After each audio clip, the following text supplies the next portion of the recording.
Bonjour, bienvenue dans cette nouvelle émission Quoi de neuf. Aujourd'hui, je reçois M. Serge Haribo, secrétaire général de l'UGTM Santé. Bonjour M. Haribo, merci d'avoir accepté notre invitation. Bonjour et bonjour à tous ceux qui nous regardent sur Zouk TV, puisque vous êtes aussi sur maintenant... On est sur Orange. Depuis plus de mois sur le canal 42. Voilà. On est sur SFR. Canal 312 et aussi sur Canal SAT, Canal 29. Donc, bienvenue à tous ces téléspectateurs et j'espère qu'on va encore une fois pouvoir leur apporter un certain nombre d'enseignements, de renseignements, d'informations qu'on trouve des fois sur les réseaux, mais que sur les médias officiels, on ne le trouve pas facilement, mais au moins sur Zouk TV, on pourra développer plus longuement ces questions. Zouk TV a toujours été comme ça depuis 22 ans, donc on ne va pas changer notre façon de fonctionner.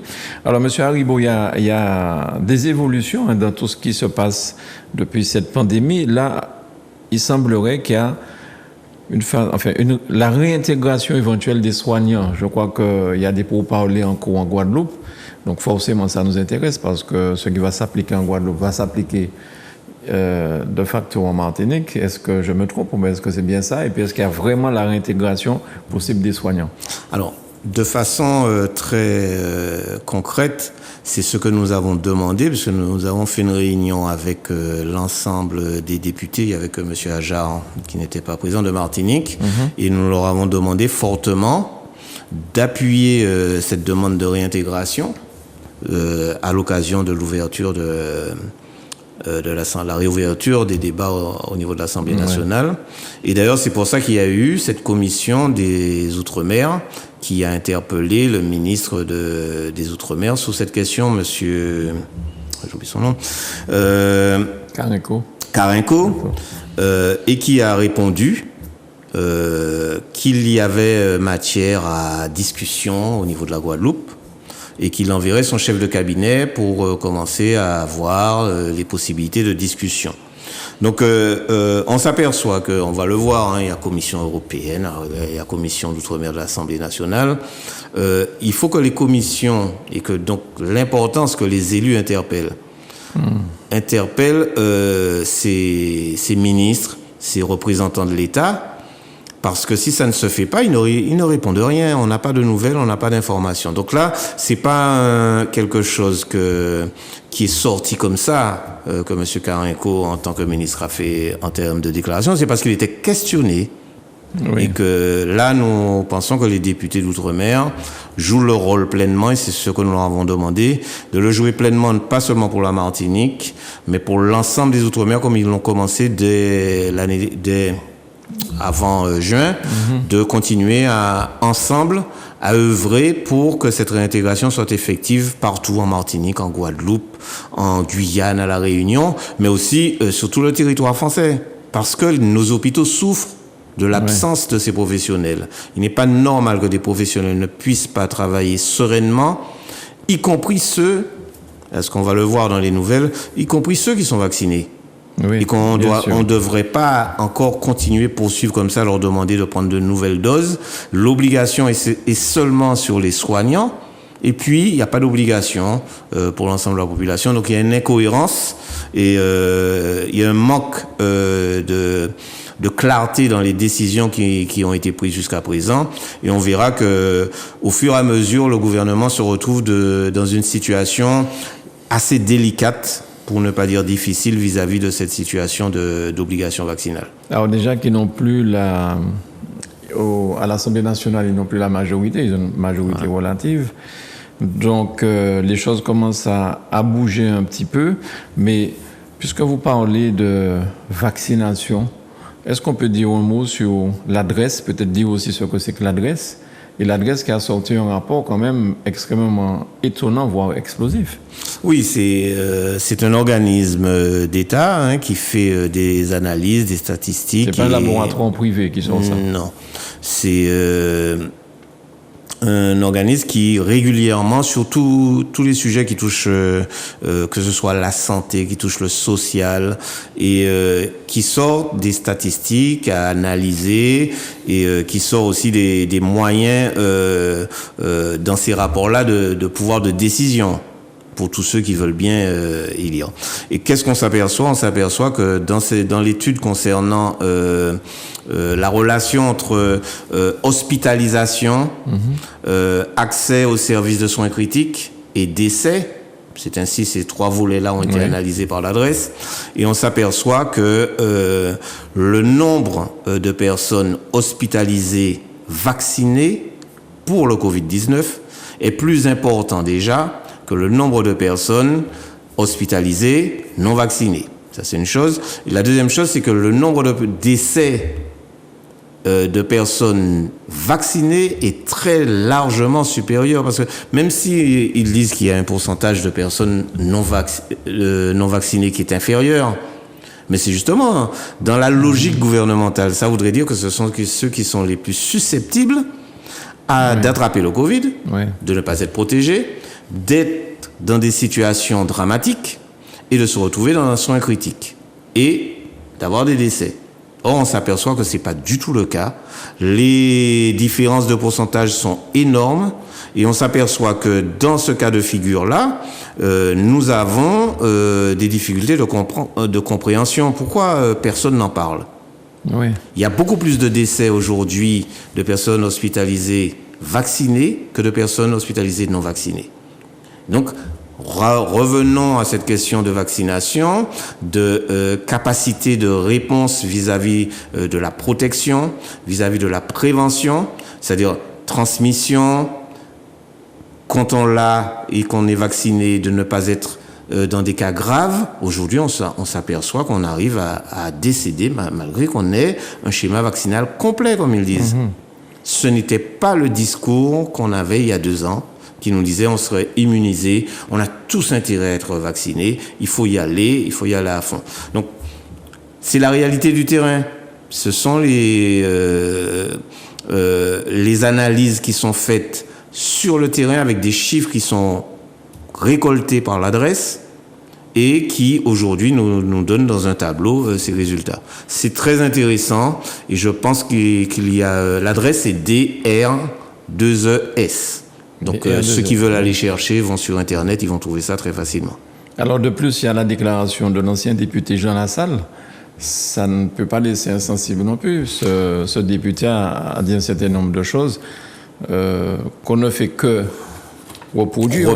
Voilà. C'est pas nous qui déclarons ça. C'est lui qui a dit. Voilà, nous n'avons rien en termes de déclaration, ni vous, ni moi, ni Zouk TV. Nous ne faisons que lire ce qu'il a déclaré. Tout à fait. Donc, M. Jean Lassalle, c'est un ancien député. Il s'est présenté aux élections présidentielles. Je crois qu'il a eu plus de 2 millions de voix. Et il a déclaré dans une interview avec un média indépendant, NTD France, le 9 octobre 2022. C'est assez récent. C'est très récent. Et qu'il a eu le vaccin Johnson. Il dit, j'ai eu le vaccin Johnson qui a failli me tuer, qui m'a déformé le cœur. J'ai eu 4 opérations depuis le 3 janvier 2022. Et des effets secondaires graves. Donc ça c'est une première chose. Il n'est pas le seul, il y en a des milliers et des milliers dans le monde. Mais ce qui est très important à entendre, je le cite, il indique « Je ne savais pas non plus que M. Macron n'était pas vacciné. Je ne savais pas non plus que la plupart des membres du gouvernement ne l'étaient pas. Et je ne savais pas qu'un nombre important de mes collègues députés ne l'étaient pas non plus. » Charge à chaque phrase, chaque personne concernée de répondre. Bien sûr. Pas à nous, à M. Jean Lassalle. À M. Jean Lassalle. Voilà, répondez de façon à nous éclaircir un peu le temps, parce que quand un ancien député, un ancien candidat à la plus haute fonction donc de président déclare, et que ça passe sur les réseaux en boucle, fait ce genre de déclaration, il faut répondre. Il faut une réponse. Il faut une transparence. Une explication. Monsieur Macron est-il vacciné et quand s'est-il vacciné? Et quelles sont les sources de monsieur Jean Lassalle pour dire ça? Et puis s'il y a la possibilité de... En général, on crie à... tout de suite... Fake news, on dit que ce sont des fake news. Ou alors on dit, on va déposer plainte. Parce que c'est une déclaration fausse, il a perdu quelques neurones, monsieur Jean Lassalle, il n'est pas bien. Donc là, on n'a rien entendu jusqu'à présent. 9 octobre, nous sommes le 13. On continue à voir qu'est-ce qui sera dit vis-à-vis de ces affirmations. D'accord. Affirmation, vraiment, ça laisse pantois, Ah oui, j'ai envie de dire. cette semaine a été depuis la semaine dernière, fin de semaine dernière et cette semaine, c'est une semaine explosive, hein, parce que il y a les déclarations de Monsieur Jean Lassalle, il y a la Commission européenne qui a demandé à l'ensemble des producteurs de vaccins de venir s'expliquer. Le PDG de Pfizer n'a pas voulu se présenter. Bon, c'est son droit. Mais c'est pas de la transparence, puisqu'on était si sûr que tout ce qui était fait correctement, Ouais. qu'il y avait que des gens qui faisaient du complotisme, qui disaient des choses. Il aurait dû venir. Et à ce stade des discussions, si la commission spéciale du Parlement sur la question du Covid-19, qu'ils appellent Covid, prend le temps de ces gens, ça a duré quand même 3 heures de temps. C'est sur le site, c'est public, hein. Ça on le dit à tout le monde, on n'invente rien. Vous allez sur le site de la Commission européenne, vous allez trouver l'intégralité, c'est traduit en plusieurs langues. Donc vous allez trouver l'intégralité des débats. Il y a même quelqu'un des Verts, je crois, me semble-t-il, qui disait que si ce monsieur ne se présentait pas, parce qu'on va le convoquer, ils allaient demander l'interdiction. C'est quand même quelque chose d'assez grave. Interdiction de ce monsieur et probablement de ses adjoints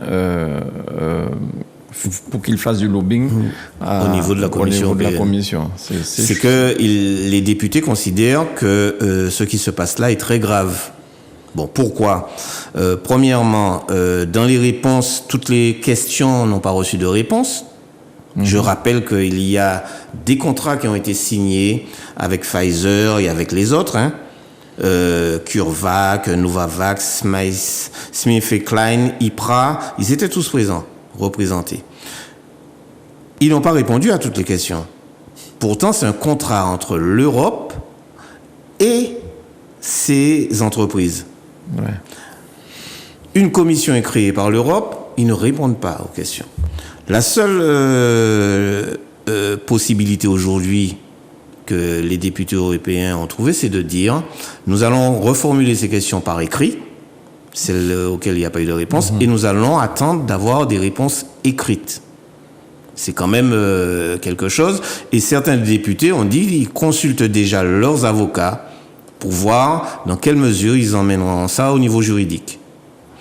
Maintenant, sur ce qui a été répondu, il faut savoir que Madame Small, Janine Small, qui est présidente des marchés internationaux développés par Pfizer, a une réponse assez surprenante. Parce qu'il y a un député européen qui lui a posé la question de savoir est-ce que oui ou non, il y a eu des essais cliniques concernant le vaccin Pfizer sur la transmission du virus. Ouais. Est-ce que lorsqu'on est vacciné, on peut transmettre le virus ? En général, lorsqu'on crée un vaccin, on essaie toujours de voir est-ce que le vaccin protège déjà que la personne n'attrape pas et qu'elle puisse son corps se défendre vis-à-vis de ce virus, même si elle l'a attrapé, et qu'elle ressorte C'est ça. en bon état de santé. Mais deuxièmement, la transmission à quelqu'un d'autre. Or, elle répond non. Ils n'ont pas fait d'essais cliniques. Mais c'est pas en 2022, hein, c'est avant la commercialisation. Hein. C'est ça. Ils n'ont pas fait du tout d'essais cliniques. Mais ce qui est important à savoir, les répercussions, c'est de savoir, on sait, quand on dit le gouvernement français et la plupart des gouvernements européens se sont basés sur le concept de non-propagation quand on était vacciné, d'ailleurs immunisé. On a créé le pass sanitaire. Je ne sais pas si tout le monde se souvient de ça. On a fait en sorte que les gens vaccinés aient des priorisations de liberté pour bien montrer que les non-vaccinés étaient coupables. C'est ça. On allait emmerder. Voilà, qu'on allait emmerder. On a vu que pour les vols, ceux qui voyageaient entre la France et la Martinique ont bien vu, on laissait la liberté aux vaccinés d'accéder à l'avion sans test et que ceux qui n'étaient pas vaccinés devaient faire un test. Tout à fait. Pour un vaccin qui n'a pas eu d'agrément concernant le fait qu'il empêchait la propagation. Et est-ce qu'aujourd'hui, il est prouvé que les vaccinés peuvent contaminer d'autres personnes non vaccinées? En fait, c'est ce qu'ils appellent les études en vie réelle. Les études en vie réelle, c'est ce qui n'a pas été fait en clinique, qui n'a pas été fait en laboratoire. C'est la réalité de la vie. C'est ça. C'est-à-dire qu'on est mort et puis on constate au mort. Alors, en vie réelle, on a constaté, et là, ça a alerté tout le monde. Vous avez bien vu tout ce débat qu'il y avait avec les sachants qui disaient non, et qu'on a dû admettre à un moment, quelques mois après, que la transmission se faisait quand même. D'accord. On a même été jusqu'à dire ah oui, mais le vaccin empêche 12 fois moins de transmission que quelqu'un qui est non vacciné. Sur quelle étude clinique? Puisqu'il n'y en a pas eu. Donc c'est tout ça qui nous dit. On nous a imposé des contraintes alors qu'on n'avait pas des données fiables et réelles.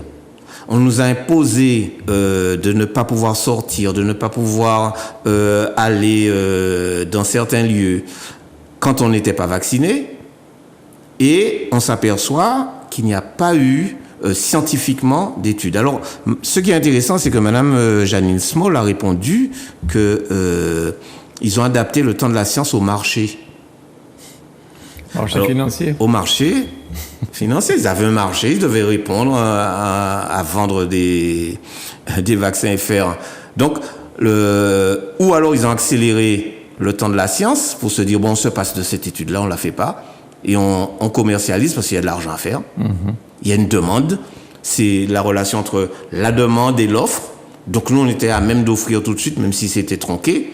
On offre et on a adapté la science à ce temps-là, le temps des marchés.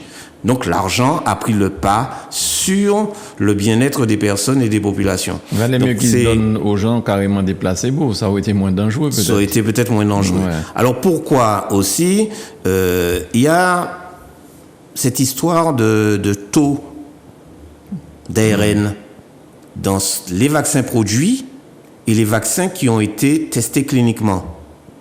Alors, pour bien expliquer, alors ça c'est la question de Michel Rivasi, qui est députée européenne, qui a reposé cette question-là au cours de la dernière séance qui a eu lieu au niveau du Parlement européen, lundi 10 octobre. Donc c'est très récent. Oui. Elle a demandé des explications sur l'abaissement du taux d'ARN entre les essais cliniques et la fabrication, et notamment la fabrication dans l'usine européenne qui fournit pour toute l'Europe. L'explication, c'est que dans les essais cliniques, ils ont été faits avec un taux d'ARN intègre, donc des ARN complets, à des taux de 69 à 81% dans les vaccins. La fabrication dans cette usine européenne, on a constaté, c'était de 51 à 52%. La question qu'elle a posée est toute simple. Qui a décidé? Vous nous donnez des résultats concernant un vaccin, des essais cliniques, avec un taux, donc, qu'on explique bien, l'ARN, c'est ce qui va permettre de créer les protéines spike. Donc, on nous donne un taux de départ avec des essais cliniques à un pourcentage très élevé. Et dans l'usine de fabrication, il est constaté que les taux sont nettement inférieurs. Donc, la production de protéines spike sera nécessairement inférieure. Quelles sont les répercussions? Personne ne peut répondre. D'ailleurs, la représentante n'a pas répondu de Pfizer. La deuxième chose, c'est il y a donc des taux d'ARN non complets, donc qui ne sont pas utilisés pour la production de protéines. Quelles sont les répercussions sur le corps humain? On n'a pas ces réponses-là non plus. D'accord. Et ça, c'est quand même important. Alors, on a beaucoup de sachants en Martinique. On leur demande répondez, apportez des réponses. Pas comme certains journalistes, ce sont des gens pressés à faire des articles pour dire « Ah mais oui, mais on savait que ce qui était demandé n'était pas nécessairement que l'on ait un vaccin qui soit opérationnel, mis au point pour vérifier la transmission ou alors la capacité d'avoir des taux d'ARN suffisamment efficients. mais c'était de mettre au point un vaccin qui protégeait des formes symptomatiques 15 jours après la deuxième dose. Voilà ce qu'a déclaré un immunologiste très rapidement, Stéphane Paul, que oui, c'était pas ça, hein, l'objet clinique que les laboratoires avaient. L'objectif, c'était pas l'immunisation, c'était pas la protection, c'était pas l'empêchement de la transmission, c'était de protéger des formes symptomatiques. C'était pas ça la communication du gouvernement? Pas du tout. Il nous semble que chacun revienne dans les archives et nous dise qu'est-ce qui avait été dit, qu'est-ce qui avait été promis. C'était pas du tout ça. Donc on est là dans un jeu de questionnement important. Nous sommes dans une phase importante où est-ce que nous disions il faut laisser le temps au temps pour avoir la vérité. La vérité est en train de se construire à travers ces interventions, comme je le disais, qui sont importantes. Il faut que les députés jouent leur rôle. Bien sûr. Et qu'ils posent les questions. Et il nous semble qu'au niveau européen, ils se sont bien accordés à poser à tour de rôle des questions très précises. Et il faudra ces 3 heures de temps de débat les analyser complètement, prendre le temps de tout réécouter, de tout bien savoir ce qui a été répondu ou pas. Mais ce qui est important aussi, c'est qu'aujourd'hui même, l'Organisation mondiale de la santé est invitée devant cette commission. Ils sont venus, eux?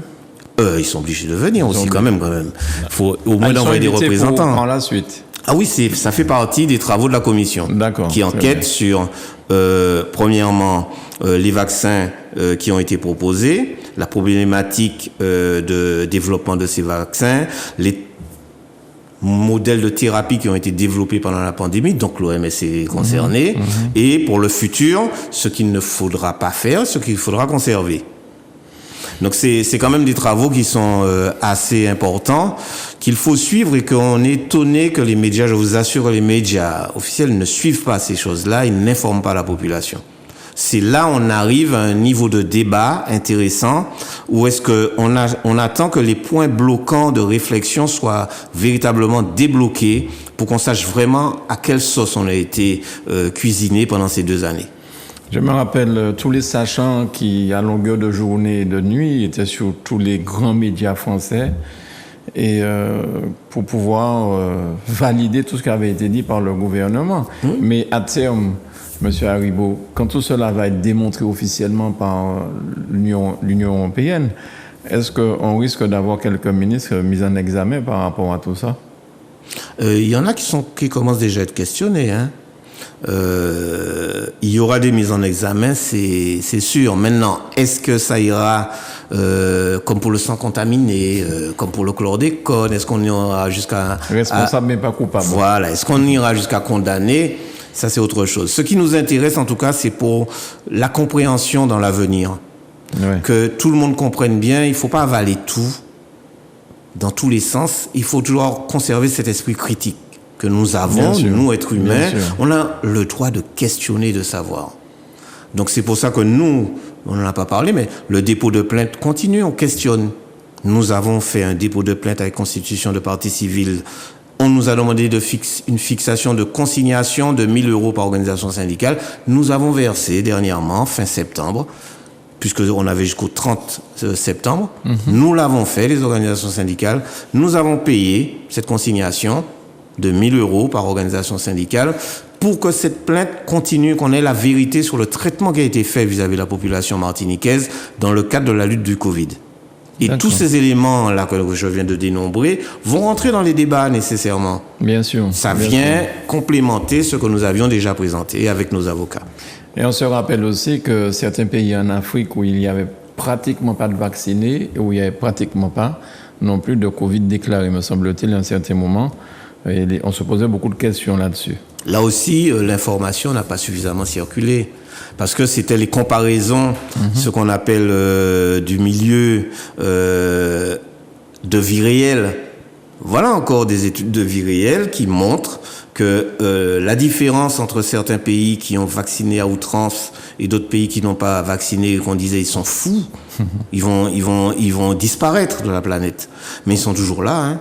Ils sont bien présents en Afrique, ils sont là. Ils n'avaient pas les moyens de se payer ces vaccins qui étaient très chers. Et Madagascar, je ne sais pas, ça existe toujours. Il y a toujours des Malgaches là qui vivent en toute tranquillité dans leur pays. Donc ça c'est aussi un impact à bien analyser, l'impact du volume qu'il y a eu de vaccination et l'impact de non-vaccination, et savoir est-ce que les répercussions sont si différentes, est-ce qu'il y a moins de monde qui sont décédés ou pas. Alors aujourd'hui, on dit que la grippe, pas la grippe, le Covid revient pour certaines personnes, mais je pense qu'il faudra qu'on s'habitue à vivre finalement avec le Covid comme on vit chaque année avec la grippe qui revient. Et qui tue aussi. Hein. Et surtout, ne pas laisser cette envie que le gouvernement a d'utiliser. D'ailleurs, ils ont très bien vu que ça ne prenait pas. Ça ne prenait pas tant et si bien qu'on en est là aujourd'hui en France dans une situation explosive vis-à-vis du carburant, vis-à-vis de l'énergie. On reprend la même méthode, si vous voulez, on dit aux gens, il faudra couper le chauffe-eau en plein hiver. Il faudra diminuer sur votre consommation, mettez les pulls, n'utilisez pas... Donc on détourne l'attention des gens sur autre chose parce que cette histoire de 8e vague-là, ça marche pas. Dans la compréhension des gens, surtout avec ces nouvelles-là qui tombent, ils ont tout intérêt à ne plus communiquer là-dessus et à mettre ça de côté. Parce que ça fait quand même un grand boom au niveau des pays européens. Parce que n'oubliez pas, ce sont des députés européens. Oui. Ils posent ces questions-là, mais sortis du Parlement. Ils ont déjà diffusé. Le député européen qui a posé la question à Madame Small, il a eu 8 millions de vues en l'espace de 24 heures. Quand il a répercuté la question qu'il a posée et la réponse qui a été formulée, qu'il n'y a pas eu d'essai clinique sur la transmission. Donc, il y a beaucoup de gens qui sont là en attente et qui veulent avoir ces explications. Bien, on me fait savoir que le temps qui nous est imparti est terminé. En tout cas, Monsieur Haribo, je rappelle que vous êtes le secrétaire général UGTM Santé. Tout à fait. Et que vous nous avez emmené des informations très importantes et qu'il faut garder les yeux ouverts et chercher l'information là où elle est, si elle n'est pas diffusée à la Martinique. Oui, tout à fait. Et garder les yeux ouverts sur tout. On n'a pas eu le temps de parler de l'ivermectine, ce sera pour la prochaine fois, mais garder les yeux ouverts parce que ça va revenir encore devant le Conseil d'État parce qu'il y a eu de la corruption, entre guillemets. Il y a eu des tentatives d'influence. Ça, je ne fais que dire ce qui est écrit dans les médias et ce qui est apporté comme information. L'ivermectine a été mise de côté par l'OMS, il faudra qu'on ait des explications. Donc, à la prochaine rencontre, on pourra développer tout ça. Avec plaisir. Merci beaucoup, Monsieur Haribo. Merci à vous de nous avoir suivis. Merci à Manuela pour la réalisation.